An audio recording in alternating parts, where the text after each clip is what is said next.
Hi, Bill Jones from Turntastic Wood Designs. I just finished this small vase.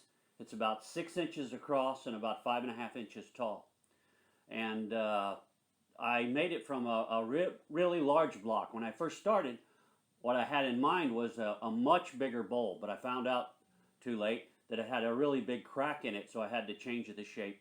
But I was still able to make something nice. That's the way it goes sometimes. You start with one idea and it comes into something altogether different. This vase is kind of special because this is the piece of wood that came off and hit me in the mouth and gave me a concussion. So this is my concussion vase. So I'm keeping it. But I just finished it and I really like it. It came out nice. The coloring that shows really well in it, I'm very pleased with, and the shape is really nice. And I'll show you how I made it next. Also, I wanted to mention there's a video that I made that showed how I rough turned this. And I'll put a link in the description below. So stick around and I'll show you how I did it.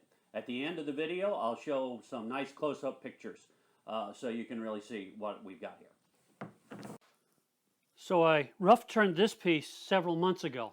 I've had it in a paper bag with some wood chips to help dry it out. A lot of times when you dry a piece out like that, it will significantly warp, sometimes even crack, and you hope it doesn't crack. But this time it did real well, and it's dry. It's ready for finish turn, but it doesn't have any cracks in it, and it's really not warped very much. So so I'm in luck. So I'm going to mount it on the lathe, and we'll get going. When you mount a piece in the chuck, what you look for with the tenon is contact here at this point, where the bottom of the bowl and the tenon meet. That needs to be really tight. You don't want the tenon to bottom out to the bottom of the chuck. That doesn't do you any good. It really has its most gripping power when it's nice and tight on this plane right here. And you spin it by hand and check all four jaws of the chuck to make sure you have a nice tight fit. If you can get a dollar bill in there, it's not really tight enough. So we've got a great fit here, and we're good to go. Here I'm just very lightly scraping the top rim of the bowl to get that nice and flat. I'm letting the tool do all the work. I'm not putting very much pressure on the bowl at all. Any pressure that I'm putting actually downward on the tool rest.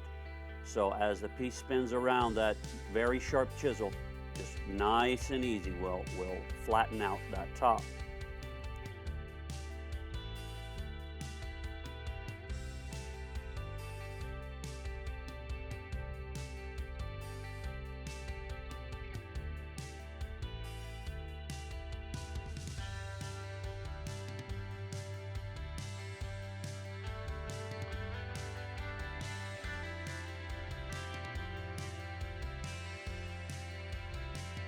For the inside, I've switched to a carbide cutter.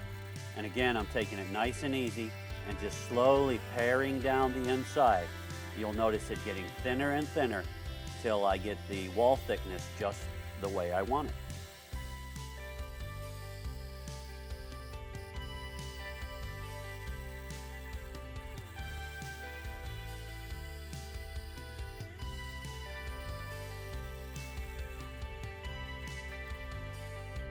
As I sand, I go through all the grits, starting with a rough grit going all the way up to about 400. And you can see here, hopefully, that I've got my dust collection on, and that dust is being sucked right down into my dust collector, or at least most of it. And that is really a big help to keep the shop clean and to keep me from breathing all that stuff.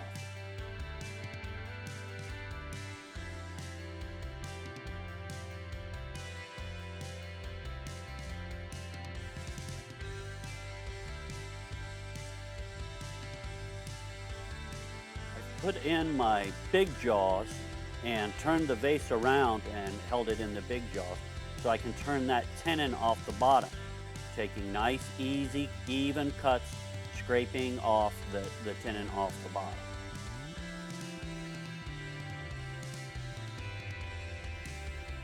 Well, I went too far. I cut too deep into the bottom, trying to make it concave, and cut a hole right through the bottom of the vase. Well, to fix that hole in the bottom, I did a couple of things. First, I shouted out with extreme profanity, the kind of profanity I learned in the Marine Corps, and that really seemed to help me feel better. When I was done having my little fit, then I went ahead and took a piece of walnut and attached it to the bottom, and just we're going to pretend that that was the plan all along, to have a walnut feature ring. And actually, it looks pretty nice, so I was able to work it out. So now it's time for finish. I've been not very happy with my finishes lately, so I'm going to try something new. I've been Googling and looking around for better ways, and I'm going to try this here.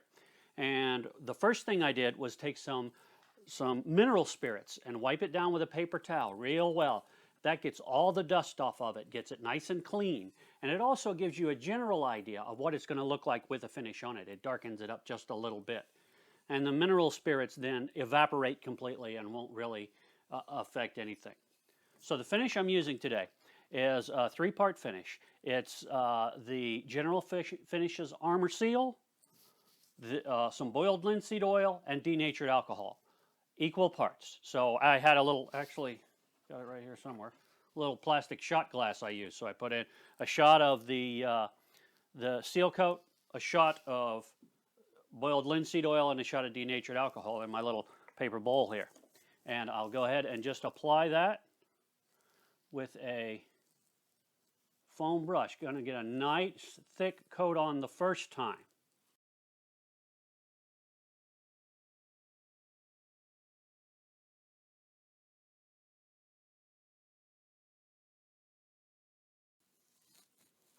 Get the rim.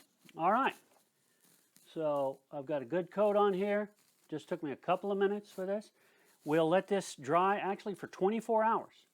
And then we'll sand it and put some more coats on. I'll probably wind up putting 4 coats on in total. I'll use the foam brush the first time. And for the remaining 3 coats, I'll use a clean paper towel.